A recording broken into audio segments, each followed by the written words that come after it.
সাল্লাম সাল্লাল্লাহু আলাইহি সাল্লাম রাসূলুল্লাহ সাল্লাল্লাহু আলাইহি সাল্লাম বললেন, যেই ব্যক্তি জুমার দিন আসরের নামাজের পর মাগরিবের আগ মুহূর্তে আমার উপর 80 বার দুরূদ পাঠ করবে, আল্লাহুম্মা সাল্লি আলা মুহাম্মাদিন নাবিয়িল উম্মি ওয়া আলা আলিহি ওয়া সাল্লিম তাসলিমা, আল্লাহুম্মা সাল্লি আলা মুহাম্মাদিন নাবিয়িল উম্মি ওয়া আলা আলিহি ওয়া সাল্লিম তাসলিমা।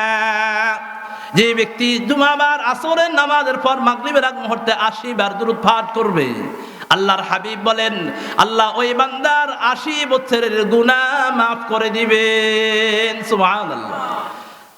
তাহলে 80 বছরের গুনাহ মাফ, এটা সহজ কথা নয়।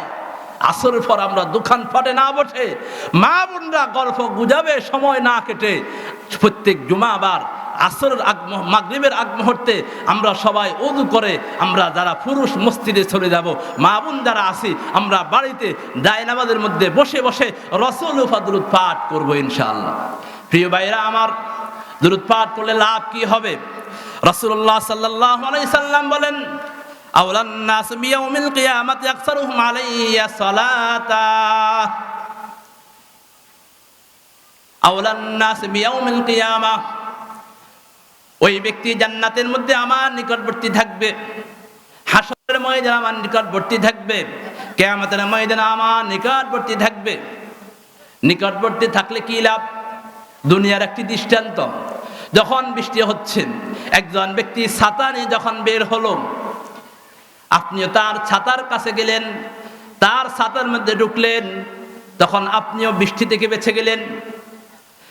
রাসূলুল্লাহ সাল্লাল্লাহু আলাইহি সাল্লাম আল্লাহর প্রিয় হাবিব যখন কিয়ামতের ময়দানে যখন সূর্য মানুষের মাথার উপরে থাকবে, যখন মগজগুলো টকবক করতে থাকবে, আমার রাসূল তো আরশের নিচে থাকবেন। রাসূল বলেন যে ব্যক্তি আমার উপর বেশি বেশি দুরূদ পাঠ করে, কাল কিয়ামতের ময়দানে ওই ব্যক্তি আমার পাশেই থাকবে। সুবহানাল্লাহ।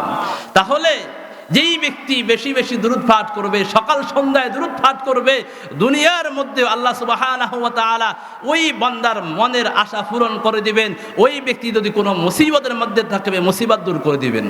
এবং ওই ব্যক্তি যখন কাল কিয়ামতের ময়দানে রাসূলুল্লাহ সাল্লাল্লাহু আলাইহি সাল্লাম তার জন্য ঘোষণা দিয়েছেন, যখন ওই ব্যক্তি আমার কাছেই থাকবে, আরশের নিচে ছায়ার মধ্যেই থাকবে।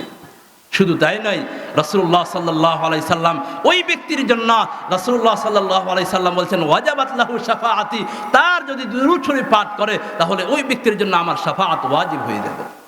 প্রিয় ভাইরা আমার, আমাদের অনেক সময় অনেক কাজে কেটে যায়, বেহুদা কাজে, গল্প গুজবে, অনেক সময় চা দোকানে অনেক সময় কেটে যায়। আমরা সবাই একটা তাসবিহ নিতে পারি, যখন আমরা মসজিদের দিকে আসবো তখন আমরা পড়বো সাল্লাল্লাহু আলাইহি সাল্লাম, সাল্লাল্লাহু আলাইহি সাল্লাম, সাল্লাল্লাহু আলাইহি সাল্লাম।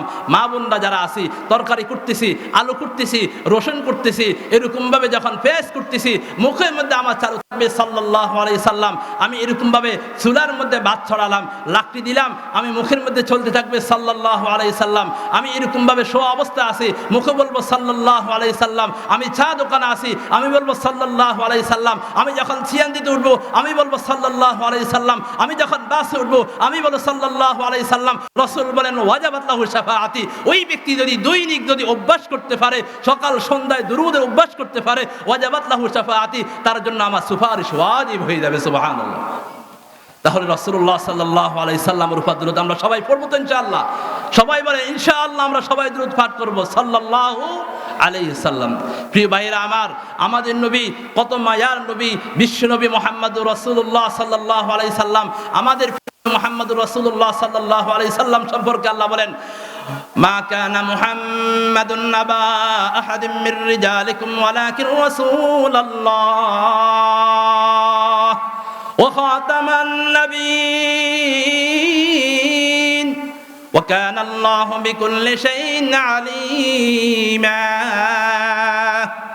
মা কানা মুহাম্মাদুন নাবা আহাদিম মির রিজালিকুম, মুহাম্মদ তোমাদের কোন পুরুষ লোকের পিতা নন, ওয়ালাকিন রাসূলুল্লাহ, তিনি হচ্ছেন আল্লাহর রাসূল, খাতামান নবিয়্যিন এবং শেষ নবী। তাহলে মুহাম্মদ সাল্লাল্লাহু আলাইহি সাল্লাম আমাদের নবী এবং শেষ নবী। বলেন, মুহাম্মদ সাল্লাল্লাহু আলাইহি সাল্লাম আমাদের নবী এবং শেষ নবী। আমাদের নবী এবং কি শেষ নবী। আল্লাহ সুবহানাহু ওয়া তাআলা রাসূলুল্লাহ সাল্লাল্লাহু আলাইহি সাল্লামকে পাঠিয়েছেন আখিরি নবী করে, শেষ নবী করে। রাসূলুল্লাহ সাল্লাল্লাহু আলাইহি সাল্লাম বলেন, আনা ওয়াসাআতি আনা ওয়াসাআতুন কাহাতাইন, আমি এবং কিয়ামত এমন, অর্থাৎ আমার পরে কিয়ামত, আমার পরে কি কিয়ামত, অর্থাৎ আমার পরে আর কোনো কি আসবে না, নবী আসবে না। রাসূলুল্লাহ সাল্লাল্লাহু আলাইহি সাল্লাম বলেন, আনা খাতামুন নাবিয়্যিন লা নাবিয়্যা বাদি, আমি শেষ নবী, আমার পরে আর কোনো নবী আসবে না। আমি শেষ নবী, আমার পরে আর কি আসবে না, কোনো নবী আসবে না। তাহলে রাসূলুল্লাহ সাল্লাল্লাহু আলাইহি সাল্লাম হাদিসের মধ্যে ঘোষণা দিয়েছেন আমার পরে আর কোনো কি নাই, নবী নাই। আল্লাহ রাসূলকে ঘোষণা দিয়েছেন ওয়া খাতামান নাবিয়্যিন, রাসূল হচ্ছেন শেষ নবী। রাসূল কি শেষ নবী। কিন্তু আমরা দেখতে পেয়েছি রাসূলের জামানা থেকে, সেই রাসূলুল্লাহ সাল্লাল্লাহু আলাইহি সাল্লামের জামানা থেকে কিছু কুলাঙ্গার শেষ নবী দাবি করেছিল।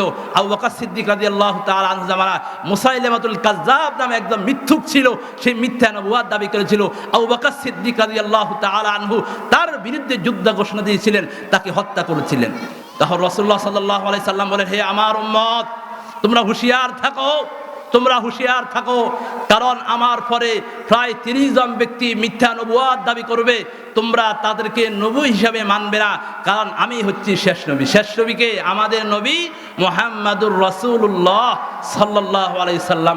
কিন্তু আমরা দেখতে পেয়েছি আস্তে আস্তে মির্জা গোলাম আহমদ কাদিয়ানি সেই 1839 খ্রিস্টাব্দের মধ্যে ইন্ডিয়ার মধ্যে জন্মগ্রহণ করেছিল। ওই ব্যক্তি ছিল ইংরেজ ঘেঁষা, ইংরেজদের মধ্যে ছিল।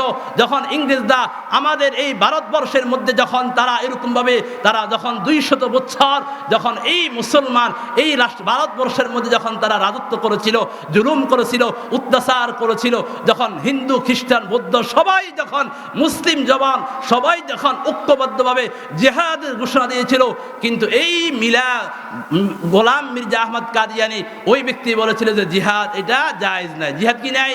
জায়েজ নাই। জিহাদের বিরুদ্ধে ফতোয়া দিয়েছিল। ওই ব্যক্তি জিহাদ মানে না। ওই ব্যক্তি কদিন পরে বলে আমি মাসিহুল্লাহ, আমি হচ্ছি ইমাম ঈসা আলাইহিস সালাতু ওয়াস সালাম, কদিন পরে বলে আমি ইমাম মাহদি। ওই ব্যক্তি কদিন পরে মিথ্যা নবুয়ত দাবি করতেছে। আমরা দেখতে পাচ্ছি আমাদের দেশের মধ্যেও ওই ব্যক্তির কিছু ডিম ফুটা গোলাপ তারা আমাদের দেশের মধ্যে